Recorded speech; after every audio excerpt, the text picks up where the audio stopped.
अयोध्या, मथुरा, वाराणसी, प्रयागराज। क्या नए साल पर हॉट हॉलिडे डेस्टिनेशन यही शहर रहने वाले हैं? क्या अयोध्या, मथुरा, वाराणसी और प्रयागराज ही टूरिस्ट का हब बनने जा रहे हैं? क्या ये वो जगह हैं जो 2025 का सेलिब्रेशन डेस्टिनेशन भी होंगे? क्या मनाली, गोवा, कश्मीर और पब डिस्को से ज्यादा भीड़ यहीं दिखने लगी है? क्या यहीं यूथ भी सबसे ज्यादा अट्रैक्ट हो रहा है? बहुत ज्यादा बदलाव है। हम हमारे बच्चों को हमारी संस्कृति से जोड़ना चाहते हैं। हम तो ऐसे ही आते थे, पहले टेंट में आते, अभी भी आते हैं। न्यू ईयर की शुरुआत हम डेफिनेटली महादेव के आशीर्वाद से करना चाहते थे। बाकी अभी तो गोवा वगैरह जाने में कोई इंटरेस्ट नहीं है। हम लोगों को सबको बहुत अच्छा लग रहा है। बहुत धूमधाम से मनाएंगे। भगवान श्री राम की पूजा अर्चना करेंगे और श्री राम का गुणगान करेंगे।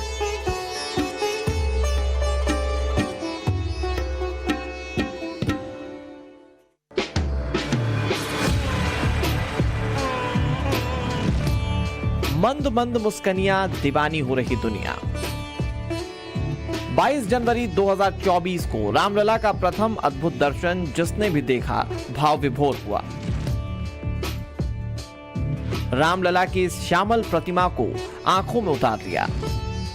प्रण लिया कि समय मिलते ही अयोध्या जाना है, रामलला के साक्षात दर्शन करने हैं। करीब 11 महीने बीत गए, एक पल भी ऐसा नहीं जब भक्त प्रभु रामलला के दर्शन ना कर रहा हो। एक दिन भी ऐसा नहीं जब अयोध्या भक्तों से पटी पड़ी ना हो।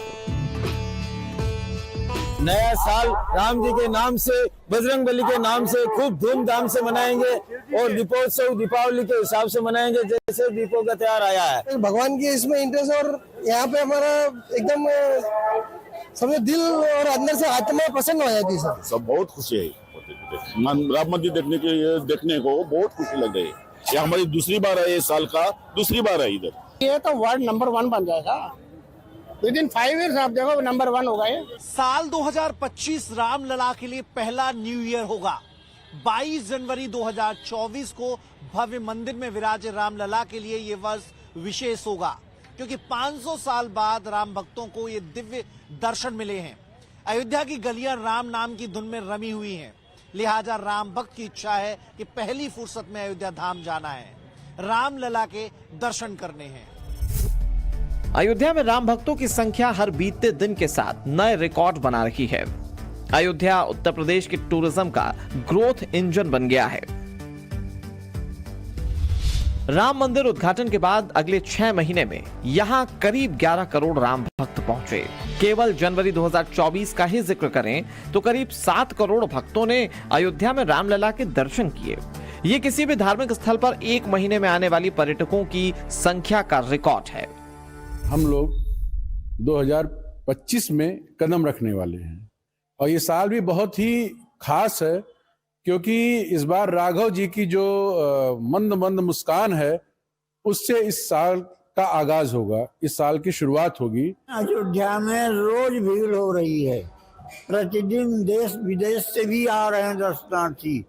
राम जन्मभूमि पर और हनुमानगढ़ी पर दोनों जगह जबरदस्त भीड़ हो रही है भक्तों की, और भविष्य में भी ये बढ़ेगा। साल 2024 में अयोध्या ने ताज नगरी आगरा को पीछे छोड़ते हुए फेवरेट टॉप डेस्टिनेशन में जगह बनाई। यूपी टूरिज्म डिपार्टमेंट के मुताबिक जनवरी से सितंबर 2024 के बीच 13 करोड़ 55 लाख पर्यटकों ने अयोध्या में प्रभु श्री राम के दर्शन किए। आगरा के ताजमहल का दीदार 12 करोड़ 51 लाख टूरिस्ट ने किया। हालांकि अयोध्या आने वाले विदेशी पर्यटकों के मामले में आगरा अब भी आगे है। एक तरफ जहां 3153 विदेशी पर्यटक अयोध्या आए, तो वहीं ताजनगरी आने वाले विदेशी सैलानियों की संख्या 9,24,000 रही।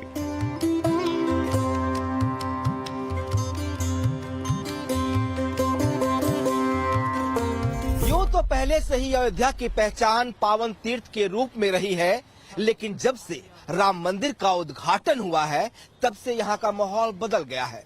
कण कण में राम बसे हैं। यहाँ का रज रज राम की भक्ति में लीन है। जब पूरी दुनिया कलयुगी आभास में जी रही है, लेकिन अयोध्या धाम आते ही त्रेता की छवि दिखने लगती है।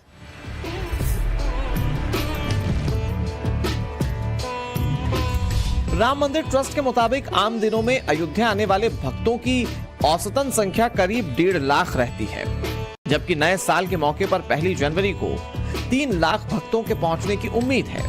बढ़ रही भीड़ को देखते हुए दर्शन समय को 1 घंटा बढ़ाने पर विचार किया जा रहा है, जबकि ऐसी व्यवस्था भी बनाई जा रही है कि भक्तों को 40 मिनट में ही दर्शन हो जाए।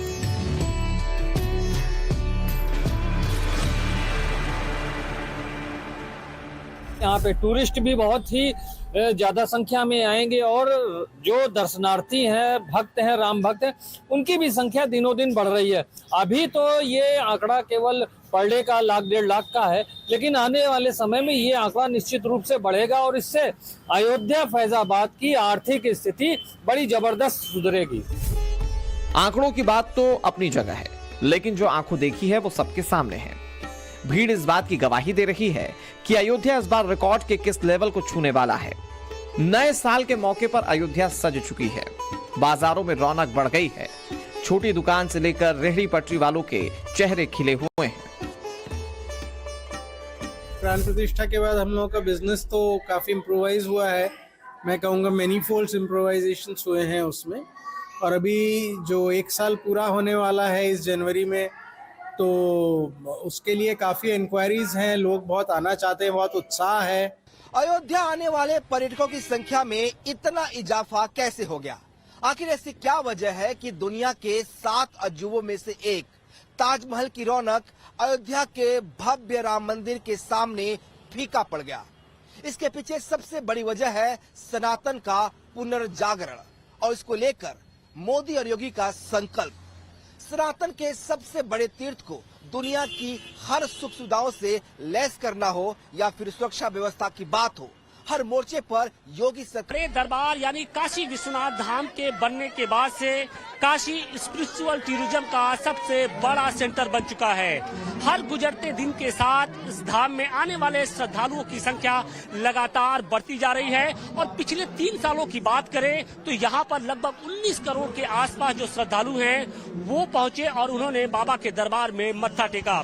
बड़ी बात यह है कि इन श्रद्धालुओं में लगभग जो 40% की जो संख्या बताई जा रही है वो युवाओं की है। जी हाँ, जो युवा आमतौर पे नए साल पर पब या डिस्को जाते थे, शिमला गोवा जाते थे, वो अब युवा काशी विश्वनाथ धाम में मत्था टेकने के लिए पहुंच रहे हैं। जब से पीएम नरेंद्र मोदी ने काशी कॉरिडोर का उद्घाटन किया है, वाराणसी का कायाकल्प किया है, तब से वाराणसी आकर्षण का और भी बड़ा केंद्र बन गया है। पिछले 3 साल में करीब 19 करोड़ श्रद्धालुओं ने बाबा विश्वनाथ के दर्शन किए। साल 2022 में 7 करोड़ 11 लाख 47,210 श्रद्धालुओं ने बाबा विश्वनाथ के दरबार में हाजिरी लगाई थी। इसके बाद 2023 में श्रद्धालुओं का आंकड़ा 5 करोड़ 73 लाख 10,210 था। इसी साल 15 दिसंबर तक 5 करोड़ 79 लाख 83,027 श्रद्धालु दर्शन कर चुके हैं। मजे की बात यह है कि इस साल दर्शन करने वाले भक्तों में युवाओं की संख्या काफी ज्यादा है। इसका असर न्यू ईयर सेलिब्रेशन पर भी दिख रहा है। आमतौर पे जो ऐसी भीड़ होती है वो सावन के सोमवार पर या फिर शिवरात्रि के मौके पे ही देखने को मिलती है, लेकिन अब नए साल की शुरुआत के पहले ही जो शिवभक्त हैं वो बड़ी संख्या में देश के कोने कोने से बाबा के दरबार में पहुंच रहे हैं और अपना मत्था टेक रहे हैं। माना यह जा रहा है कि आम दिनों में ये जो संख्या है वो लगभग 3 से 4 लाख के आसपास पहुंच जा रही है, और नए साल पर ये जो संख्या होगी यानी शिवभक्तों की संख्या होगी वो लगभग 8 से 10 लाख के आसपास हो सकती है। और बड़ी बात यह है कि इनमें जो यूथ की जो संख्या है वो सबसे अधिक बताई जा रही है। देखिए आप कि जितने भी एंट्री पॉइंट्स हैं इनके बाहर कुछ इसी तरीके की जो संख्या है वो लगातार बढ़ती जा रही है। न्यू ईयर की शुरुआत हम डेफिनेटली महादेव के आशीर्वाद से करना चाहते थे। बाकी अभी तो गोवा वगैरह जाने में कोई इंटरेस्ट नहीं है। कितना बड़ा बदलाव है खासतौर से इस नई जनरेशन के लिए? बहुत ज्यादा अच्छी बात है कि मोस्ट ऑफ द जनरेशन या न्यू जनरेशन स्पेशली मंदिर आना चाह रही है। ये हमारा हिंदू धर्म है तो भाई सनातन धर्म के लिए हम लोग के लिए तो हमारा भगवान हम लोग के लिए सबसे पहले है ना, उसके बाद कुछ भी है। तो हम लोग के बच्चे को भी हम लोग यही सिखा रहे हैं। तो बहुत ज्यादा बदलाव है। हम हमारे बच्चों को हमारी संस्कृति से जोड़ना चाहते हैं। सबसे बड़ा तो ये है कि हमारे बच्चे अच्छे संस्कार सीखे, बजाय पब और ये जगह जाने की बजाय वो अपने भगवान को माने, अपने इष्ट देव की पूजा करे, अच्छे संस्कार ग्रहण करे। आम दिनों में औसतन 1 लाख भक्त काशी विश्वनाथ मंदिर में दर्शन करते हैं, लेकिन मंदिर प्रशासन को इस बात की उम्मीद है कि नए साल के मौके पर लगभग 10 लाख श्रद्धालु बाबा के दरबार में पहुंचेंगे। सनातन संस्कृति को लेकर बढ़ रहे लगाव के चलते देश का यंग ब्रिगेड काशी की तरफ रुख कर रहा है। व्यवस्था और सुरक्षा को लेकर मंदिर प्रशासन के साथ साथ प्रशासनिक स्तर पर भी तैयारियां पूरी हैं। पिछले वर्ष भी 31 दिसंबर और 1 जनवरी को 3,70,000 और करीब 5.5 लाख की भीड़ मंदिर में बाबा विश्वनाथ के दर्शन करने के लिए आई थी।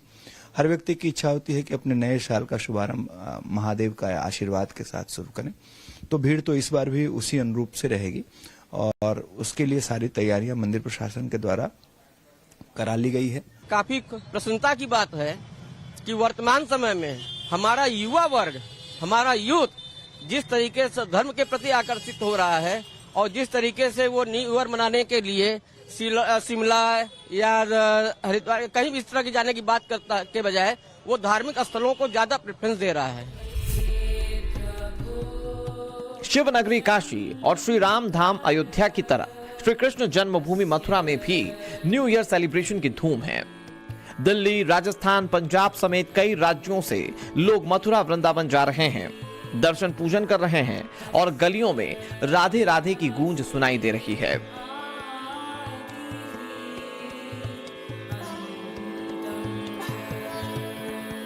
कान्हा जी के लिए सुंदर सुंदर सी ड्रेसेस, कपड़े लेने आए हैं क्योंकि अब न्यू ईयर आ रहा है। न्यू ईयर पे कान्हा जी को भी नई नई ड्रेसेस डलवाएंगे। बहुत ही अच्छा यहाँ का माहौल है, बड़ा मजा आ रहा है। कहा जाता है कि कृष्ण की नगरी मथुरा में छोटे बड़े मिलाकर 5,000 से भी ज्यादा मंदिर हैं, लेकिन इस समय कान्हा की नगरी में तिल रखने भर की भी जगह मुश्किल से मिल रही है।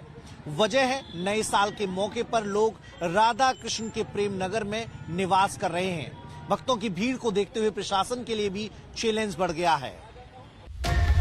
पर्यटन के मामले में उत्तर प्रदेश इन दिनों लोगों की पहली पसंद है। बीते 7 सालों में उत्तर प्रदेश आने वाले पर्यटकों की संख्या करीब 200 करोड़ रही है। इनमें 1 करोड़ 26 लाख विदेशी पर्यटक हैं। पर्यटन विभाग के मुताबिक 2022 में उत्तर प्रदेश आने वाले पर्यटकों की संख्या 32 करोड़ 18 लाख थी, जो 2024 के शुरुआती 6 महीने में बढ़कर 32 करोड़ 98 लाख तक पहुंच गई। यूपी के टूरिज्म में अयोध्या, वाराणसी, मथुरा का योगदान तो है ही, लेकिन प्रयागराज में महाकुंभ को कोई कैसे भूल सकता है। प्रयागराज में होने वाले महाकुंभ की अद्भुत छटा अभी से दिखने लगी है। साधु संतों के साथ देशी विदेशी श्रद्धालुओं का आना शुरू हो चुका है। पीएम नरेंद्र मोदी ने भी खुद तैयारियों का जायजा लिया, जबकि सीएम योगी आदित्यनाथ महाकुंभ की तैयारियों पर खुद नजर बनाए हुए हैं। सनातन के सबसे बड़े समागम के लिए संगम नगरी तैयार हो रही है। आस्था और विश्वास का ऐसा अनूठा संगम शायद ही कहीं और देखने को मिले, और यही कारण है कि दिव्य, नव्य और भव्य कुंभ को देखने के लिए इस बार 40 करोड़ के आसपास की जो श्रद्धालु होंगे वो इस बार प्रयागराज आएंगे। तो निश्चित तौर पे जब प्रयागराज की धरती पर महाकुंभ लगेगा तो जो दृश्य होगा वो बेहद विहंगम होगा। देखिए कि अब जो अखाड़े हैं वो सज चुके हैं, तंबू तन चुके हैं, और इसके साथ ही साधु संतों की आमद से ये जो पूरा का पूरा जो छावनी क्षेत्र है वो धीरे धीरे आबाद होने लगा है। अगर मेला क्षेत्र की बात करें, कुंभ की बात करें, तो इस बार कुंभ में हाईटेक व्यवस्थाएं देखने को मिल रही हैं। कुल 4 हेक्टेयर भूमि पर इस पूरे मेला क्षेत्र को बसाया गया है। 26 जो सेक्टर्स हैं उनमें इस मेला क्षेत्र को बांटा गया है। इस बार के महाकुंभ में देश दुनिया से करीब 40 से 50 करोड़ लोगों के आने का अनुमान है। तैयारियां बेहद हाईटेक और अंतर्राष्ट्रीय स्तर की हैं। कुंभ में स्क्रीन से लेकर कई चीजें डिजिटल हैं। जो तस्वीरें सामने आ रही हैं वो काफी रोचक हैं। महाकुंभ के शुरू होने में अभी कुछ दिन बाकी हैं, लेकिन श्रद्धालुओं की भीड़ उमड़ने लगी है। खास तौर पर यहां लोग न्यू ईयर मनाने के लिए पहुंच रहे हैं। और कुंभ नगरी को देखकर सरकार की कोशिशों की तारीफ भी कर रहे हैं।